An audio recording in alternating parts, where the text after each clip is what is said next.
To recap the array and the data operations behind the array, let's have this example. Now, suppose in OneDrive you have a folder called Files, and you need to build a logic app that can get the list of all the files and send only the JPEG files or the image files to the CEO by email. So let's see how we can do this using the logic app and the array operations. So I will start triggering my workflow according to schedule.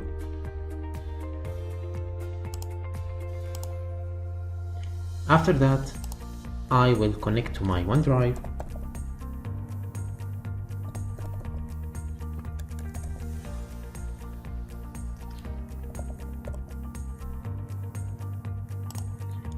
For the action, list files,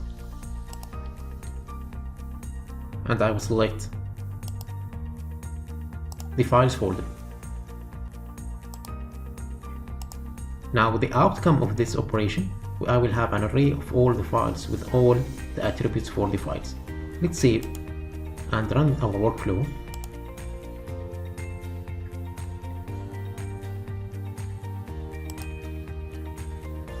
So here's the output of the array.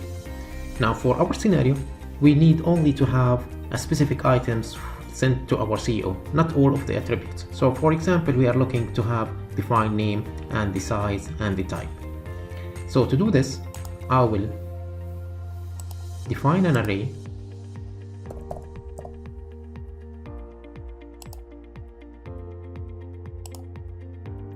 I will call it files, and it will be an array.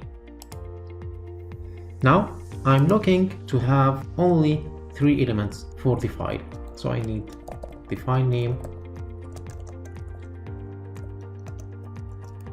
the size, and the type.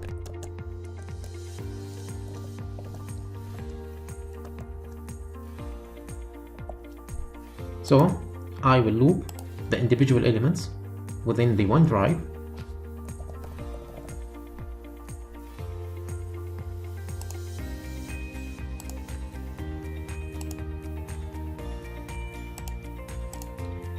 And I will compose from the data operations a new JSON object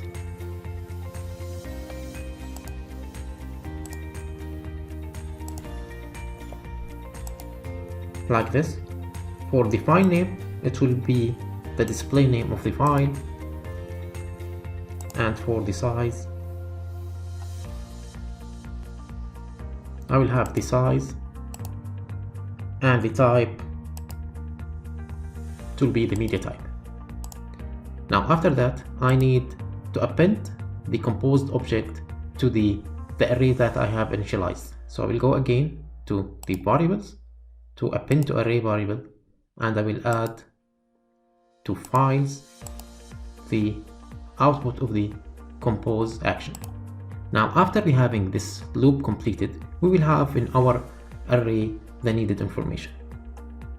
Now after that, I will go to the data operation to parse the JSON object or the JSON array. So I will refer to the files variable, and as mentioned before, we have to provide the schema of the array. The expected structure for our array, we will have array of files like this.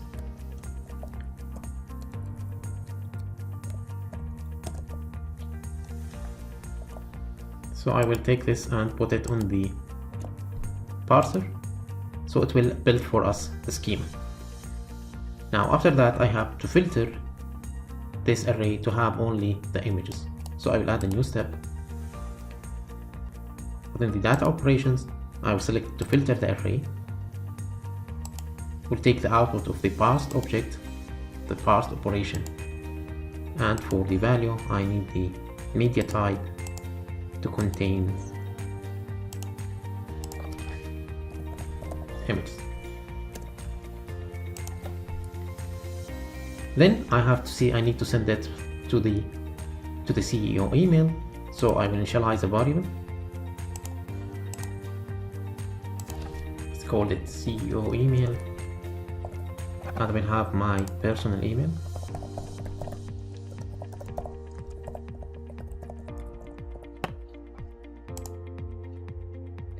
Then we will convert our array to HTML table.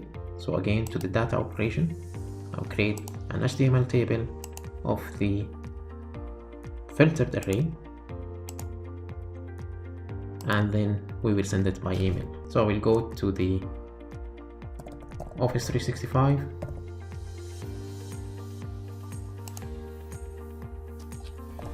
to send the email.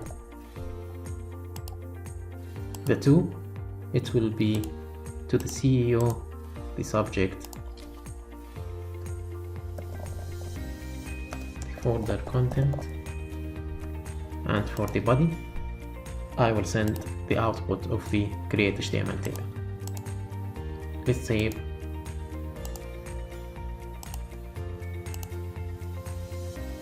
And run our workflow.